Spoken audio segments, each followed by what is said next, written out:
In the vicinity of Washington, New Hampshire, there were two other men along with Frederick Wheeler who were instrumental in the history of the Sabbath: T.M. Preble and Cyrus Farnsworth. T.M. Preble wrote a tract entitled Tract, showing that the seventh day should be observed as a Sabbath. This tract was very influential, for it found its way to Parrot Hill, Maine, and also to the home of Joseph Bates.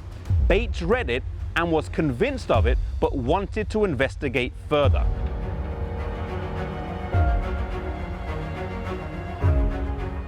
Joseph Bates heard about a group of Sabbath keepers in Washington, New Hampshire, and before making any major changes, he decided to visit. He traveled by train and stagecoach to the town of Hillsborough, where Frederick Wheeler lived.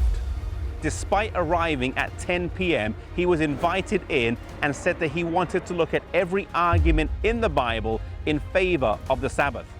That night, the two men studied together and talked until the morning.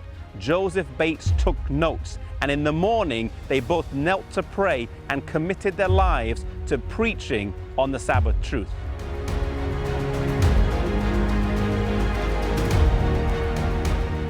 The next day, the two men traveled 12 miles to the home of Cyrus Farnsworth. There, on a warm day in the front garden under the maple trees, Frederick Wheeler and Cyrus Farnsworth continued Joseph Bates' crash course on the Sabbath. Along with T.M. Preble's tract on the Sabbath, Bates was now fully convinced. He bade his farewells and started his 3-day journey home with a lot to think about.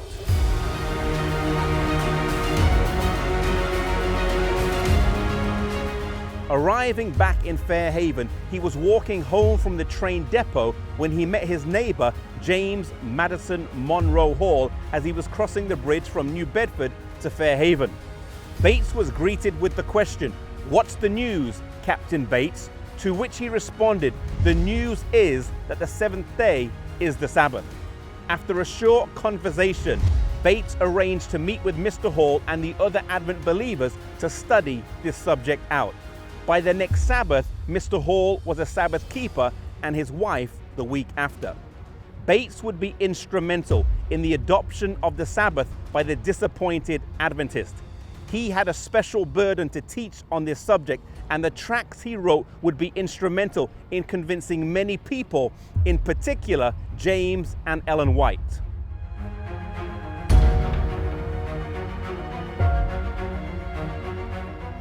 Joseph Bates was at home writing when his wife came in and said she needed some more flour to finish the baking.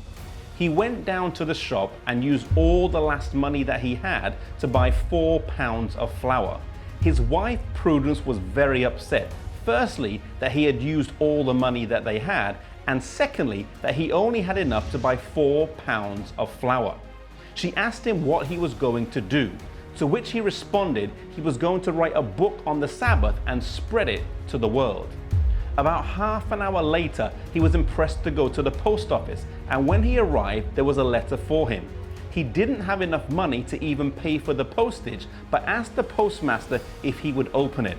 When he did, he found there was a $10 bill inside, and he used this money to buy a more generous supply of groceries and also to arrange for the printing of his next tract.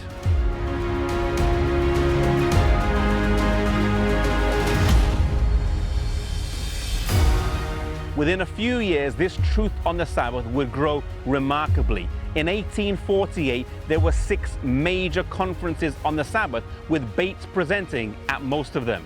After the great disappointment of 1844 and the scattering that the various winds of doctrine would cause after this, God was using this truth to gather his people around.